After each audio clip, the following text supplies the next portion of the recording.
dalam mempraktikkan petunjuk Nabi sallallahu alaihi wasallam. Ini yang sangat menarik. Nabi memberikan petunjuk saat beliau hidup, ya, tentang karantina, ya, tentang bersabar, tentang macam-macam. Itu dipraktikkan oleh Umar. Yang paling menarik adalah bagaimana Umar selaku pemimpin bersinergi dengan stakeholder negara pada saat itu dan di wilayah tempat adanya wabah. Ya, Umar pemimpinnya, Amr bin As, ya, gubernur di Syamnya. Kemudian ada Ubaidah bin Al-Jarrah, pemimpin pasukan di wilayah itu. Kalau kita TNI Polri-nya. Kemudian ada Mu'adz bin Jabal, ya, Mu'adz bin Jabal radhiyallahu taala anhu muftinya. Itu semua rapat. Ya, Abdurrahman bin Auf, ya, sebagai orang yang tahu informasi dari Nabi, ya, tentang hadis-hadis Nabi terkait wabah. Rapat semuanya. Ya, bagaimana menyusun tim? Ya, kalau sekarang gugus, ya, tugas.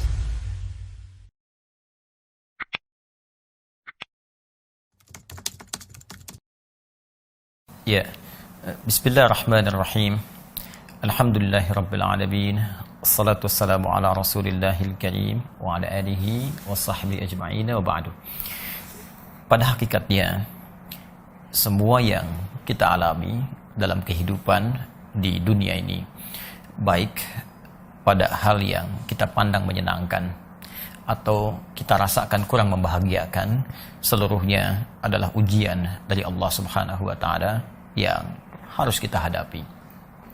Allah berfirman dalam Al-Qur'an surah ke-21 Al-Anbiya ayat 35, "Wa nabluukum bisyarri wal khairi fitnah."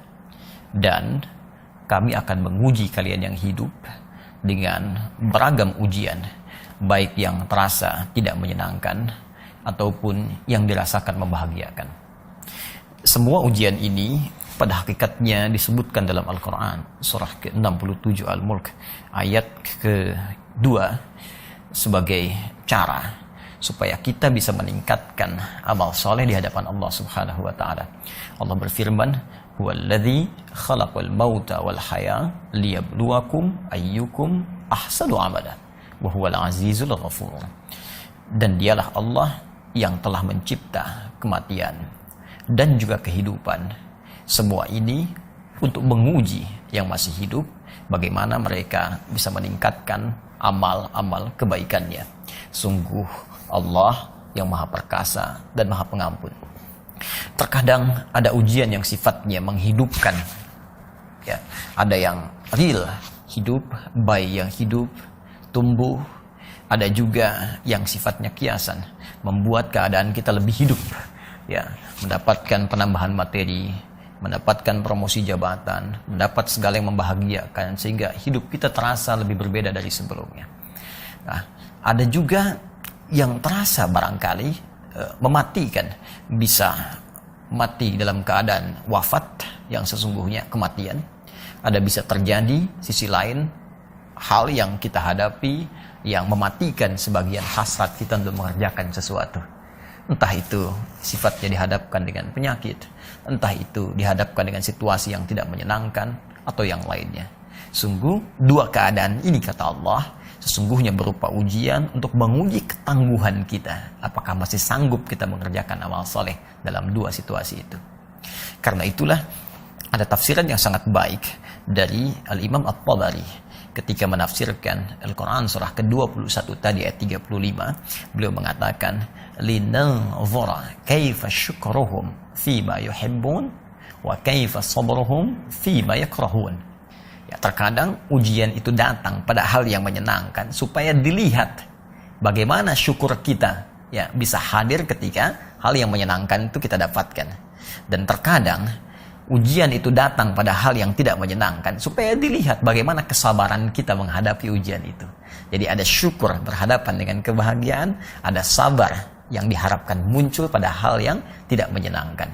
Karena itulah dalam Al-Quran seringkali ujian-ujian yang datang melalui hal yang tidak menyenangkan itu kemudian disandingkan dengan sifat sabar. Seperti Al-Quran surah kedua Al-Baqarah ayat 155.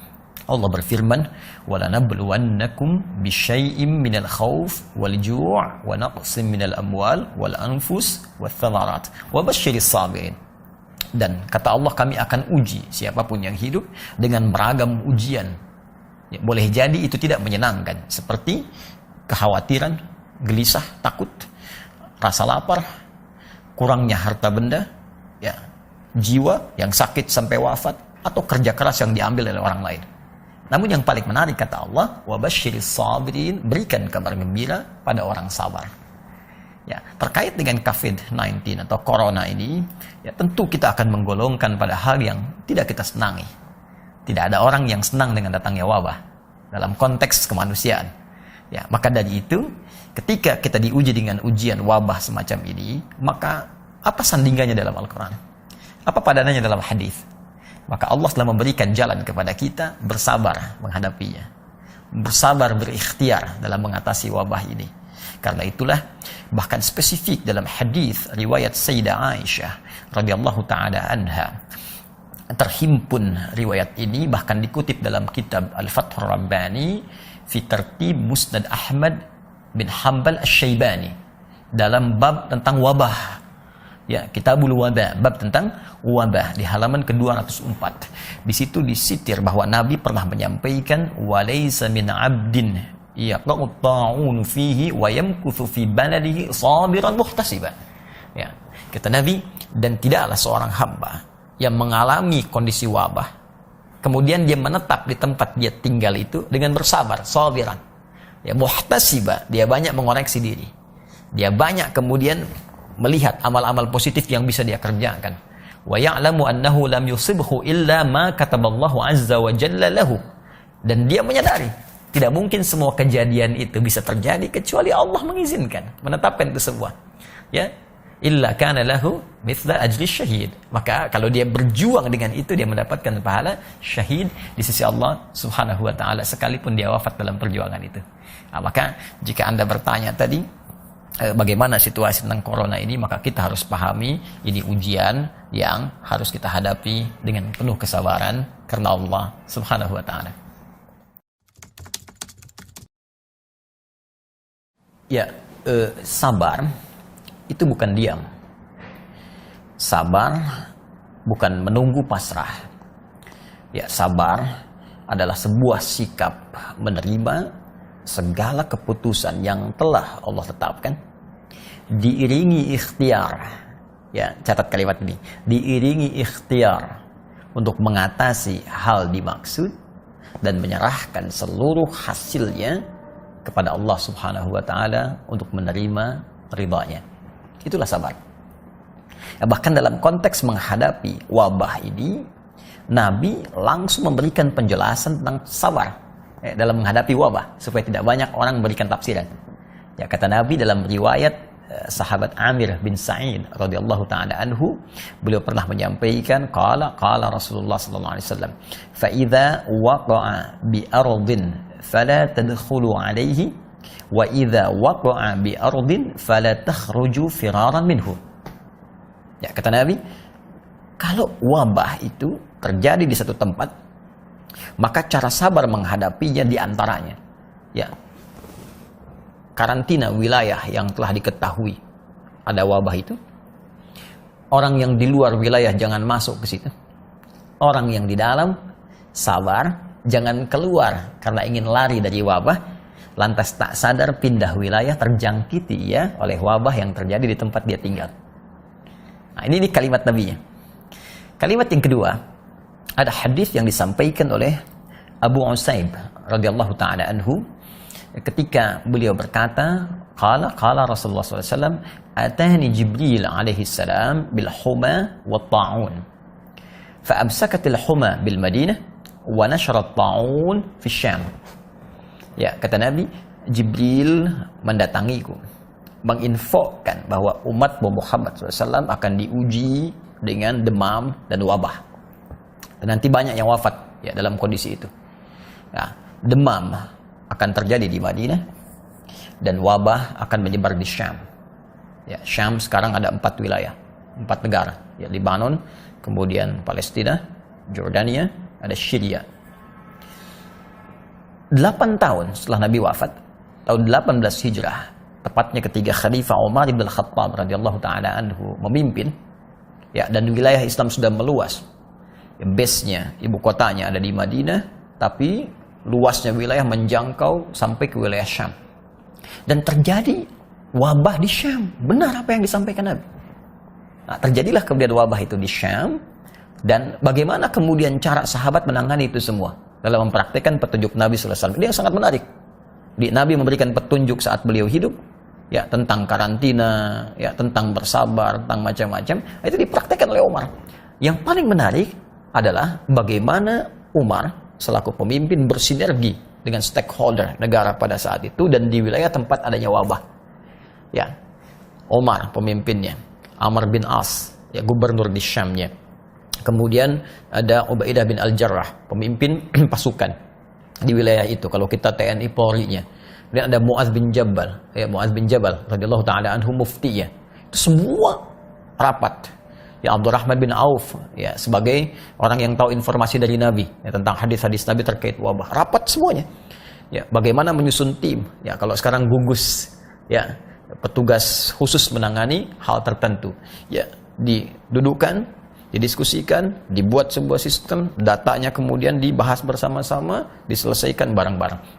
Ya, sampai Amr bin As radhiyallahu taala anhu pernah disampaikan, ya, ada riwayat yang sampai dari Amr bin As radhiyallahu taala anhu menerjemahkan kalimat Nabi tadi dengan memberikan instruksi langsung kepada masyarakat. Ya, kata Amr bin As radhiyallahu taala anhu, "Fatafarraqu fi syu'ab." Ya, wa fil awdiyah. Ya, kata Amr bin As radhiyallahu taala anhu, "Ayo buat social distancing, menyebar." Ya, ini wabah ini seperti api. Ya, kalau kita menyatu, maka terkena semuanya, menjalar cepatnya seperti api, tersambar-sambar. Maka kata beliau, buat social distancing, menyebar. Ya, bikin kelompok-kelompok, bahkan kalau perlu ke lembah-lembah, supaya semuanya terlihat ada jarak. Dari situ dipetakan mana yang terkena, mana yang tidak, dan mudah untuk diambil kemudian tindakan mengatasi itu. Nah, ini diantaranya.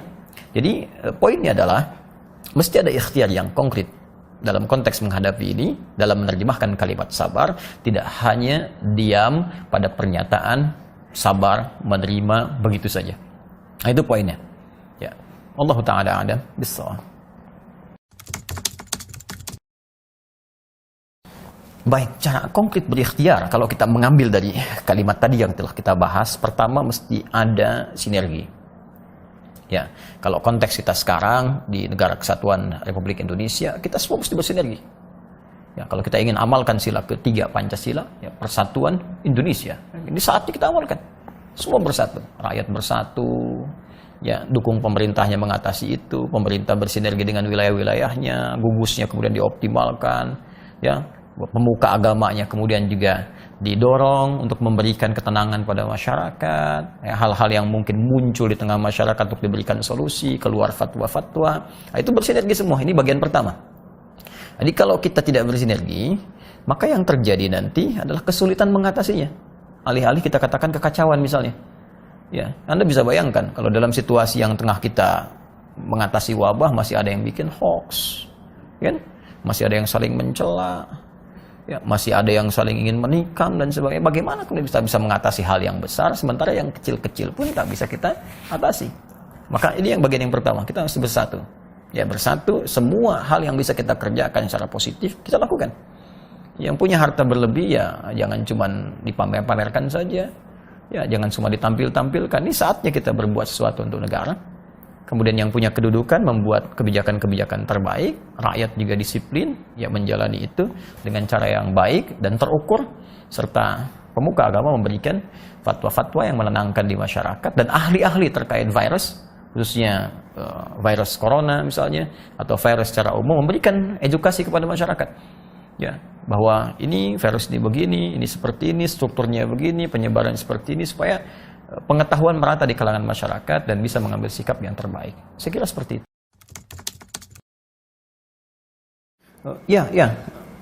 Alhamdulillah sampai hari ini saya terus memantau, meneliti, dan mencari solusi sebatas apa yang bisa saya lakukan. Bahkan kalau kita katakan pengamatan dari sejak virus ini mewabah di Wuhan, ya, distrik di Tiongkok itu, saya pun terus memantau. Ya, saat saya sedang berada di Korea, kita dengan tim kecil bahkan diskusi apakah kemungkinannya sampai ke Indonesia, kemudian sebab-sebabnya apa, ya, sampai saya coba petakan ini, Ya, saya coba petakan nih yang kita buat, yang sempat saya tempo hari sampaikan pula, ya dari aspek info nabawinya, kemudian sebab-sebab wabahnya, penanganannya seperti apa gitu ya, sampai ke tahap ini. Ya, sampai detik ini. Alhamdulillah kita bahkan riset sampai data, saya tiap hari pantau. Ini data yang saya keluarkan dari keterangan pers ya, jubir pemerintah untuk COVID-19 ya, Ahmad Yuryanto, Bapak Ahmad Yuryanto ya, setiap beliau memberikan keterangan pers saya coba lihat di media, kemudian saya keluarkan datanya. Ini yang saya buat, tapi saya tidak turunkan ke bentuk kurva ya, atau ini cuma tabel statistik saja dari tanggal 23 Maret misalnya sepekan ke belakang sampai dengan 31 Maret sampai 1 April ya, saya amati sampai dengan kemarin. Ini kasus positifnya berapa? Ini dari kasus positif 579 tanggal 23 Maret.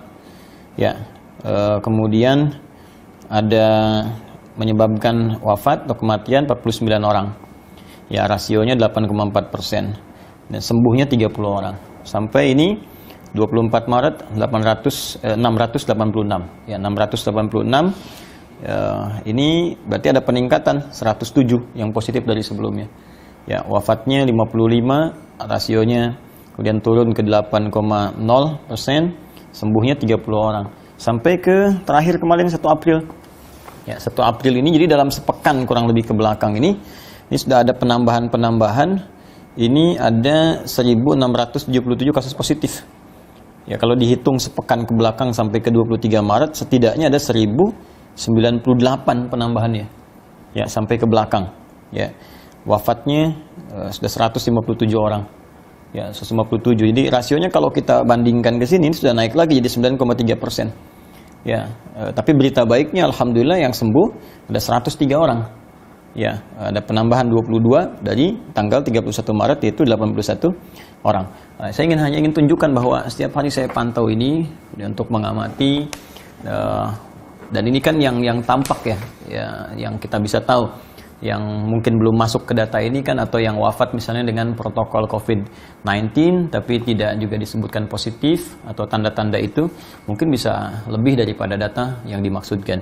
Tapi poinnya, kita melakukan pengamatan, kita juga riset, bahkan beberapa hal yang mungkin berdampak dari ini kita juga riset, sampai kita membuat ada ini ada masker ya, masker kain, karena masker untuk yang standar untuk medis ya, yang ditangani medis seperti yang biasa kita kenakan. Nah ini ya, yang warnanya biru itu, yang seperti ini ya.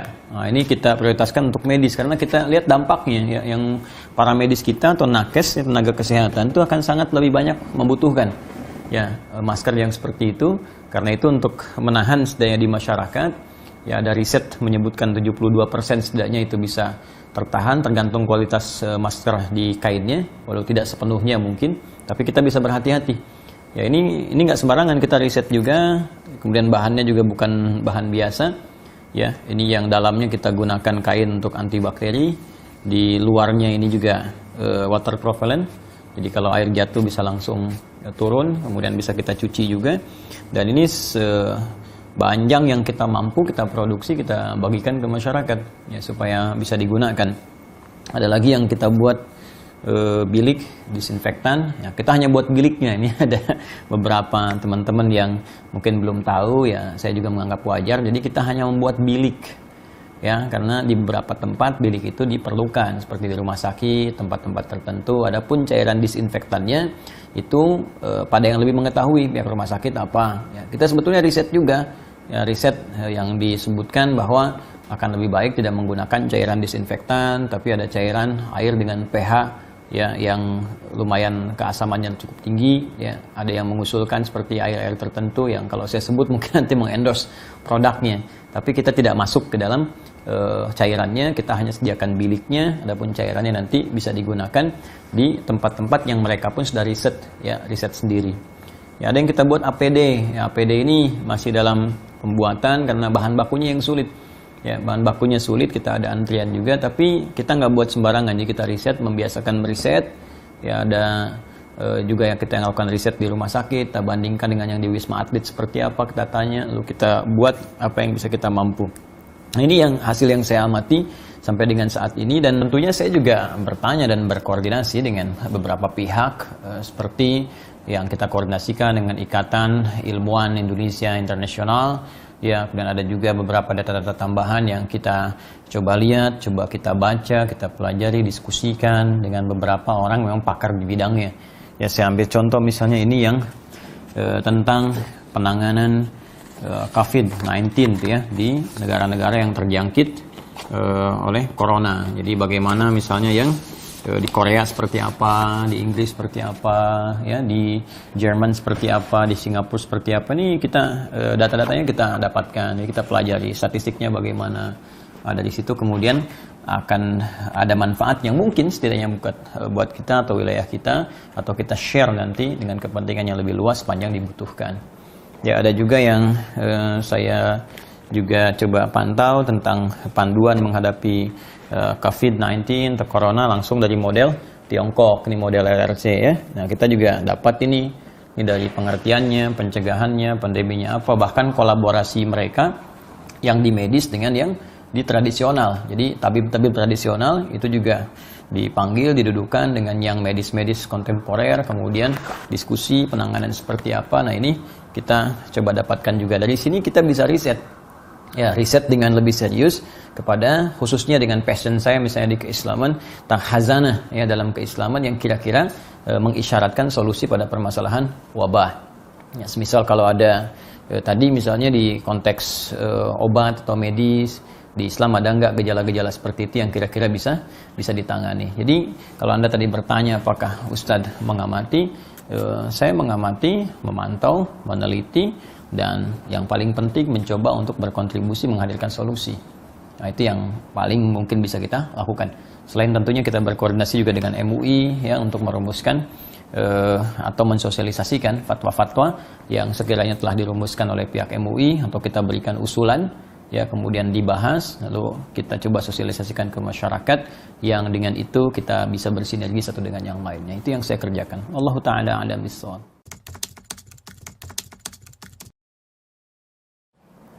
Langkah strategis ya, sebetulnya dari apa yang saya paparkan tadi, kita sudah bisa petakan ya secara umum. Jadi di Islam itu ada pencegahan, ya ada pengobatan atau penanggulangan. Ya, langkah pencegahan mungkin sudah terlewati ya. Langkah pencegahan sudah terlewati. Ini kalau saya buat bagan ini atau diagramnya kan ini ada infonya ini kan sebagai langkah pencegahan. Ya, sebabnya apa yang bisa menjadikan wabah. Makanya dalam Islam itu sangat ketat sekali. Hampir semua persoalan itu kita akan temukan solusinya. Di Al-Quran ada, di hadis ada, bahkan sebelum ada wabah udah diinfokan. Ya, akan terjadi wabah begini, penyebabnya ini. Karena itu turun ayat misalnya, mohon maaf, ya mengharamkan makanan-makanan tertentu. Karena dampaknya itu akan sangat berpengaruh buruk bagi kesehatan. Ya, ada yang mengharamkan perbuatan tertentu. Ya, kalau sudah pasti haram, pasti buruk kan. Kalau sudah haram, pasti ada hal yang membahayakan. Itu poinnya. Ya, jadi jangan memaksakan diri misalnya untuk, taruhlah kita harus berkonflik, berdebat pada apa yang telah tegas memang buruk kok. Ya, seperti perbuatan zina gitu kan. Nabi sudah menyampaikan kalau udah banyak zina, kelakuan yang tidak baik menyebar di masyarakat, itu berpotensi memunculkan wabah. Makan makanan kotor itu bisa menimbulkan juga wabah, minimal mutasi virus ya. Virus yang tadinya misalnya dari hewan ke hewan bisa bermutasi. Kalau dia mutasi kemudian pindah bisa ke manusia, terus dari manusia ke manusia. Ya, apalagi kan kalau virus, ya ahli virus yang paham. saya hanya baca, amati, lihat, kan. Tapi mungkin setiap ahli virus itu pasti akan mengetahui. Ya, jadi kalau Anda tadi bertanya tentang langkah strategis yang harus dilakukan akan dampak COVID-19 dalam kehidupan kita, ya kita otomatis sudah masuk ke fase penanganan yang di sini yang harus kita lakukan. Nah, setidaknya dari hasil riset yang kita kerjakan, ini poin ini saya ingin tegaskan bahwa ini bagian dari kontribusi kita kepada bangsa, pada negara, dan niat kita untuk beribadah kepada Allah Subhanahu wa taala. Selain juga memberikan penegasan kepada masyarakat, orang Islam khususnya, bahwa di Islam sangat perhatian. Di Islam solusi, di Islam itu solusi Islam itu ya pemberi jalan keluar ya, dan jauh dari kesan-kesan negatif yang sering dimunculkan banyak orang. Jadi dalam konteks penanganan ini ada beberapa dampak yang diduga disampaikan melalui syariat akan terjadi. Ya, misal ada dampak yang memicu kepada mental, ya, mental dari kepanikan, sedangkan panik ini jadi persoalan. Ya, maka dari sini ada hal-hal strategis yang harus kita kerjakan, penjelasan ke masyarakat. Misalnya ahli virus bicara tentang virusnya, ya ahli agama bicara tentang bagaimana menenangkan hati, tentang jiwa dan sebagainya. Itu yang coba kita hadirkan, kita koordinasi juga dengan teman-teman di dai, para ulama, bahkan mengeluarkan doa-doa. Ya, ini yang paling menarik. Jadi dalam situasi ini pun Nabi sudah membimbing kita. Ini baca doanya nih. Doa ini memenangkan kepada jiwa. Doa ini mencegah penyakit dengan izin Allah Subhanahu wa taala menjangkiti kita. Banyak doa yang bisa kita bacakan. Ya, yang paling populer misalnya zikir pagi dan petang itu, ya, bismillahilladzi la yadhurru ma'asmihi syai'un fil ardi wala fis sama' wa huwas samiul alim. Ya, subhanallah walhamdulillah wala ilaha illallah wallahu akbar. Jadi doa-doa itu dari sisi spiritual. Dari sisi ahli yang virus misalnya, ya bisa menerangkan ya seperti apa sih sebarannya gitu. Ya, pola penyebarannya bagaimana, sehingga kita berhati-hati. Kemudian struktur virusnya seperti apa, apakah ganas atau tidak, berapa hari masa inkubasinya di dalam tubuh yang kemudian bereaksi dengan antibodi, karena Allah sendiri menerangkan kita diciptakan dengan sempurna, ya, bahwa Nabi memberi isyarat di tubuh kita ada kekuatan. Jadi sudah pasti saya punya keyakinan, walaupun saya bukan ahli virus, ketika virus masuk pasti ada proses dalam diri kita, ada antibodi yang akan melawan. Mungkin reaksinya bisa batuk, bisa pilek dulu, bisa keluar lendir, sudah itu demam. Ya, tapi kan kita nggak tahu apa yang terjadi dalam fase itu, apa orang ini sakit atau antibodi yang sedang bereaksi. Ya, berapa lama bereaksi itu? Dan ketika itu muncul, memakan virus-virusnya, berapa lama virusnya hilang? Nah, dari sini kita juga bisa petakan. Jadi, kita bisa berikan edukasi ke masyarakat. Ini kan ada yang sembuh nih, ya 103 orang. Nah, kenapa kita tidak ambil testimoni misalnya dari dokter yang menanganinya, medis yang menangani? Ya, mustahil 103 ini bisa sembuh ya kalau tidak ada treatment yang dikerjakan. Jadi kita bisa sampaikan ke masyarakat supaya juga mencegah rumah sakit itu langsung membludak. Sehingga banyak tenaga medis yang mungkin, mohon maaf nih, karena kesulitan, kelelahan yang sangat, boleh jadi juga bisa mengakibatkan bahaya yang lebih fatal. Mungkin kematian yang terjadi ya, kalau wafat takdir Allah. Tapi sebabnya itu kan yang kita bahas. Ya, mungkin kematian yang terjadi bukan karena coronanya, boleh jadi kelelahannya, ya, tak tertangani karena situasi yang banyak dan sebagainya. Jadi kalau kita jelaskan nih sembuh nih karena seperti ini. Ternyata virus yang bereaksi dalam tubuh kita itu bisa dilawan antibodi, berproses 14 hari, kalau makannya benar, sehat, olahraga sedikit, isolasinya cukup, teratur, mungkin bisa sembuh misalnya, atau bagaimana treatment yang lainnya. Ya, kemudian dalam konteks yang itu kita riset juga. Jadi ada beberapa yang disebutkan Nabi SAW, saya langsung cari tuh. Jadi begitu dapat gejalanya, ini COVID begini, jadi mulai sesak nafas, batuk-batuk, imunnya berkurang, badan lemas. Kita cari apa di referensi hadis Nabi SAW tentang bab obat-obatan yang kira-kira senafas dengan itu. Nah, ternyata ada satu materi, cuma saya belum bisa tunjukkan ya, karena ini nggak ada di Indonesia. Tapi saya sudah dapatkan ini dari tempat tertentu khusus. Ini nggak bisa saya buka dalam kesempatan saat ini, tapi saya bisa berikan kepada pihak yang berkepentingan, baik di negara misalnya, Kementerian Kesehatan, untuk diuji. Ya, kalau memang ada bagus, ya bisa digunakan. Ya, beberapa yang ada gejala saya coba berikan juga. Belum tentu corona ya, jadi yang batuk, yang demam, yang apa, kita coba sampaikan seperti pernah ditunjukkan orang-orang sebelumnya, dan alhamdulillah ternyata hasilnya sangat cepat, batuk hilang, demam juga hilang dalam beberapa waktu, tapi itu belum tentu juga gejala COVID-19. Singkatnya ke situ. Nah, tapi ada dampak yang juga mungkin diisyaratkan dalam khazanah keislaman. Hal-hal semacam ini itu pasti akan berdampak pada aspek ekonomi, sudah pasti. Nah, sekarang bagaimana Islam memberikan solusi dalam keadaan seperti itu? Ya, ketimpangan, mulai lesu, bahan baku mulai sulit, ya, karyawan mulai banyak dirumahkan, segala rupa. Dalam kondisi itu seperti apa kondisinya? Bagaimana Islam memberikan solusi dalam situasi demikian? Maka ada hal yang sangat menarik ya. Dalam kondisi ini, Nabi pernah saat berhijrah dari Makkah Al-Mukarramah, kemudian sampai di Yathrib. Dulu Yathrib namanya. Ya, Yathrib sebelum menjadi Al-Madinah, sebelum jadi kota ya. Jadi mohon maaf daerahnya sangat tertinggal, ekonominya juga nggak berkembang bagus ya. Terus ya jauhlah dari sisi ideal yang digambarkan sebelum kemudian berubah menjadi lebih baik dan suasana kota dan sangat maju sampai memberikan pancaran cahaya ke seluruh penghujung dunia. Sehingga dikenal dengan Al-Madinah, kota Al-Munawwarah yang terpancar dengan cahaya-cahaya kemuliaan. Nah, secara singkatnya Nabi datang, situasi kemiskinan banyak. Maka yang paling mudah secara sosial dilakukan adalah Nabi dengan petunjuk Allah Subhanahu wa taala diperintahkan mempersaudarakan. Di masyarakat ya, khususnya dalam umat Islam, Muhajirin dengan Ansar, juga masyarakat pada umumnya, dan persaudaraan ini efektif. Ya, kalau Anda lihat, ini kan yang dibahas di bab-bab sejarah itu persaudaraan Muhajirin Ansar dihafalkan sampai istilahnya. Tapi esensinya apa gitu? Ya, yang kaya dipersaudarakan untuk membantu yang belum berkecukupan, yang ada dalam kesulitan. Maka dipersaudarakan si fulan dengan si fulan. Ini bisa mengcover berapa orang. Nah, ini kita bisa terapkan dengan konteks atau konsep kekinian yang mungkin sekarang kita bisa petakan 34 provinsi misal di Indonesia. Ya, setiap provinsi ada berapa kabupaten, ada berapa kota misalnya.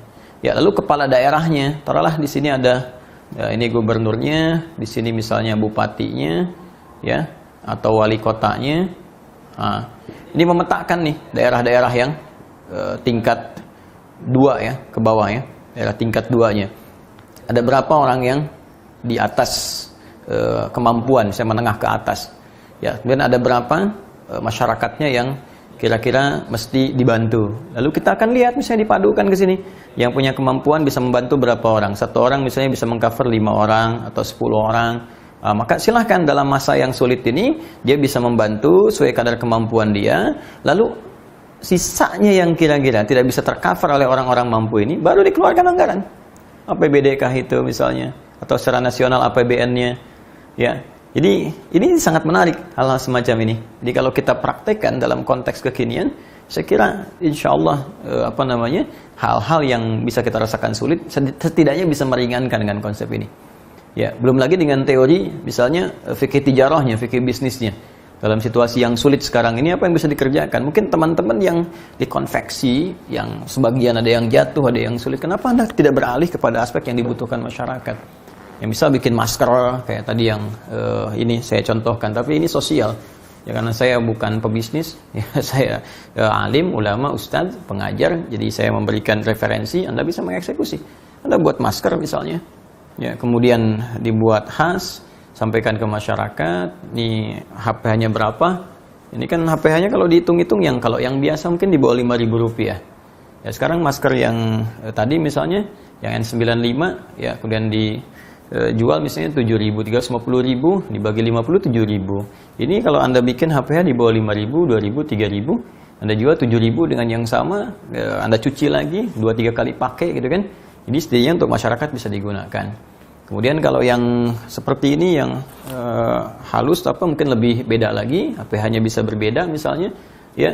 Nah, ini silahkan Anda nanti ambil keuntungan dari situ untuk menghidupkan karyawan aja sementara dan tidak harus bebani masyarakat. Jangan jual misalnya 25.000, 30.000, Anda HPH cuma 5.000, ya. Atau kayaknya lebih bagus nih HPH-nya 10.000, Anda jual 20.000, 30.000. Atau bahkan 50.000, itu beban bagi masyarakat. Anda jual misalnya HPH 10.000, Anda jual 15.000, 5.000 Anda berikan lagi share untuk karyawan-karyawan supaya mereka hidup lagi. Anda sendiri sudah cukup. Tabungan Anda berapa? Aset Anda berapa? Setidaknya Anda berpikir untuk menghidupkan karyawan. Ya, itu akan lebih baik. Jadi situasi semacam ini, kreativitas perlu dibangun, energi positif perlu disatukan, keterbukaan juga perlu dibangun, dan yang paling penting semua berpikir positif untuk menghadirkan solusi. Jadi ini yang saya kerjakan selama ini.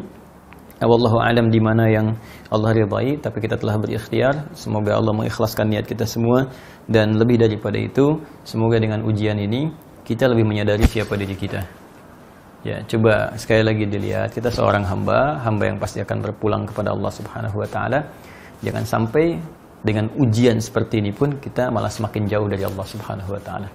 Ya, keinginan untuk ibadah semakin berkurang, rasa malas semakin meningkat.